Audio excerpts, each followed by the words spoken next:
everyone, it's Danny. Welcome back to my channel. Today I am participating in the Secret Non-Secret Kit Club's Woodgrain themed hop. So there are a bunch of us today participating and we are all going to use woodgrain patterns in some way on our layouts.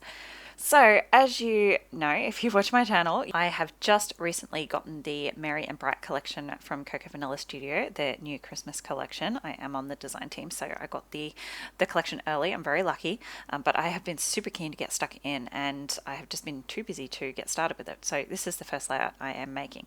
And that woodgrain paper is absolutely gorgeous. I knew as soon as I saw it I wanted to make a layout with it. I love woodgrain. It's one of my absolute favorite patterns in the world. Any kind of woodgrain I'm happy to use. So this one I especially really love how it is very distressed and textured. So what I've done is I've cut it apart into planks following the lines that are printed on the paper, and then I have just gone through with my pen and I've marked sections where I want to chop it up into even smaller pieces. So I'm kind of making a brick laid pattern. And once I've trimmed it down, I am going to texture the edges so you can't see any remaining pen marks. So it really doesn't matter. I wasn't particularly careful about placing my pen marks. So now I'm going through with my little fussy cutting scissors and distressing the edges, and you can use an edge distresser for this if you have one. That is probably the best thing to use, but I still don't have one, so I'm just using my scissors and I'm going through and quite heavily distressing those edges, and I'm going to go through and do all those edges, all the edges that you will see. Obviously the edges that are going flush up against the edge of my page, I won't texture those because I want those to sit nice and flat, but all the other edges I'm going to go through and add lots of dimension and distressing. So this is going to speed up or skip to in a minute. There we go. Now I'm going to lay these down all exactly where they are supposed to be, basically on this red cardstock. And now that is a very bright red on camera now, but by the time I'm finished, you're not going to see much of it at all. It is really just going to be a very slight accent peeking through between the wood planks. So I'm laying those all out, and I am lucky that the other side of this paper is a text print. It's got all those beautiful big titles on it, so that helped me line everything up. I could just flip it over and sort of line it up from the back, a bit like a jigsaw puzzle.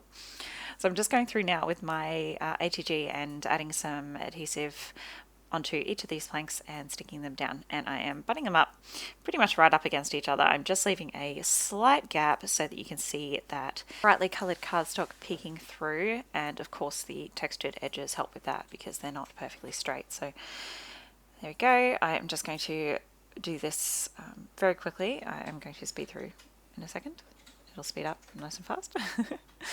So this was pretty easy. I mean, by the time I'm finished, because I put them all quite close together, there's not a lot of overhang. So there's just a little bit off to the right hand side there and just a bit at the top, but I easily trim that off with my scissors. And I'll be done in just a second. There we go. So here's a close-up. You can see that nice bright red peeking through, and I chose red because you can see off to the left there I do have another layout that this one is going to go next to in the album, so I want them to kind of complement each other. So there is that nice red in that layout, so the colors in that layout too do match the new collection that I have quite nicely. So as long as I stick to that color family, I'm confident that they will match together nicely. Now I'm going to do a little bit of mixed media, and I'm just using this beautiful star stencil that I have from Kaiser Craft. It's a 12 by 12 stencil. I've had it for ages. I use it quite a lot. It's one of my most used stencils. The stars are varying sizes, which is nice. So I'm just going to use some white modeling paste to push through. I'm not doing all the stars, I'm just kind of doing like a random selection. And I'm just going to do kind of a backwards C shape, so it's just going to curve around and sort of hug the side of my photo and kind of help keep it on the page, if that makes sense. So it's just going to sort of tuck around the side and curve around and help your eyes sort of stay on the page rather than flying off to the side. I hope that makes sense. So I'm just going to add a little bit more down at the bottom left here. So really it's more of a backwards L than a C. So a little bit down there, just trailing off towards the other side, and then I'm just going to do a few just here so that they'll be on the other side of my photo once it's all positioned. So now I am just taking my photo and adding some photo mats. This is a 4x6 photo, so it is quite a large photo.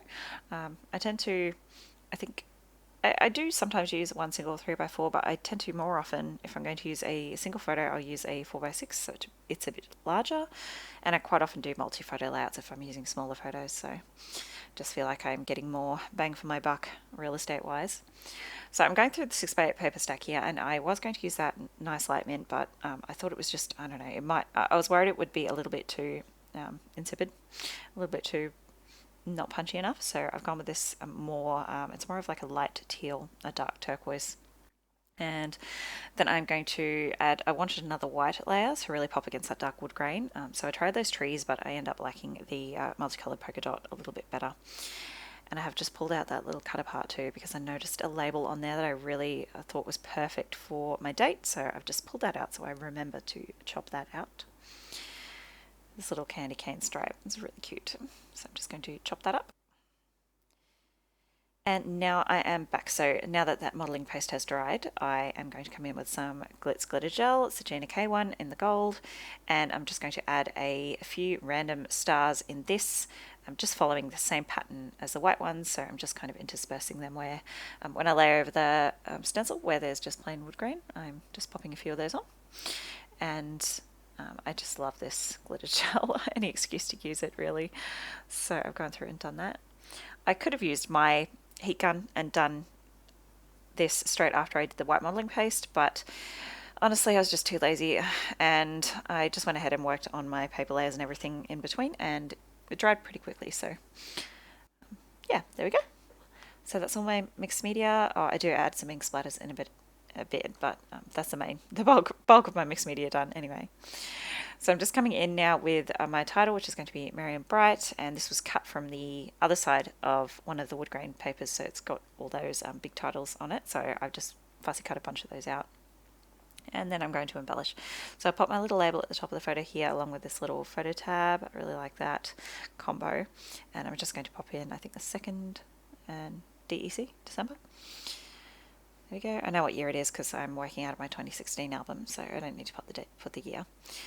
I'm going to create a little cluster down the bottom here of these two houses and a little Christmas tree. The other page that I'm complementing has like a village scene, so I just wanted a couple more of those houses to, yeah, tie the whole theme together. I'm going to add a couple of flowers here, and mainly because there are some people's heads, some other people that were at the parade. You can just sort of see the edge of their heads, and I just really wanted to cover that up so it's not so distracting when you look at the photo. I am playing around with this little holly piece. I really like it there. I was trying to add an extra leaf, but I just couldn't make it work where it looked natural. So I've just popped in that little flower there. I like that.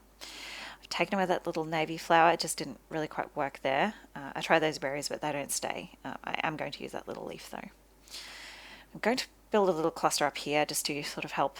I don't know, the top of the page looked a bit too empty to me, so I'm just going to add a small cluster and a couple of these little tabs. I'm using a mix of die cuts and stickers here. I do like that little holly leaf and berry, so that will go there in a minute once I've finished. And I'm just going to add another little label off the sticker sheet, and then I'll add the one of the tiny word stickers that says joyful, just to fill that label so I don't have a random empty label. So I'll just put my little cluster here of the holly leaf and berries, and I do tuck in one of those other green leaves as well. And now I'm going to start going through and adhering everything down. I pretty much exclusively use wet glue because I have got all those stars in the background. It's very textured. Not much is going to stick with tape. I wouldn't trust tape at all on that background. Plus I have all the textured edges of those bits of wood grain paper, so absolutely nothing would stick with paper. So I'm just going through with my wet glue. It's a tacky glue, and some of the pieces that are kind of built up in my clusters, so this one's laying on top of a few things, so it is quite raised. I'm just going to support the edges that are raised and hanging off the edge with some single-sided adhesive foam, and then I've just added some glue. So I'm just going to very quickly speed through my gluing process. I just did want to keep most of it in so that you can see where I'm going to add that adhesive foam. So here I'm gluing in my little floral clusters, and I will add some more foam to the sides of these. Like I said, they are kind of hanging off the edge of my photo, which has some paper layers behind it, and also those textured edges, so those die cuts end up being raised quite a bit on the edges there. So just popping in that craft foam. That is just from Spotlight. I get it from in Australia. I think it comes in a pack of 10. I found some in the reject shop as well. I believe you can get it from Walmart in the United States. I suppose like any craft hobby store really would have it.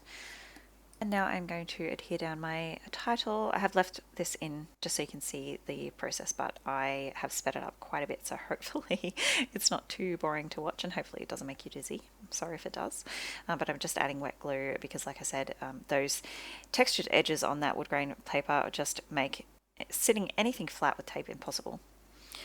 The very last thing I'm going to do is come in with some Liquitex acrylic ink in titanium white. It's my favourite for white splatters, and I'm just going to do some very delicate teeny tiny splatters pretty much all the way around the place, wherever I feel like it could benefit. And that is my layout finished. Thank you so much for joining me today. I hope you enjoyed watching. Don't forget to check the description box below for the links to all the other amazing participants in this hop. Close-ups are coming up, and I'll see you next time. Bye!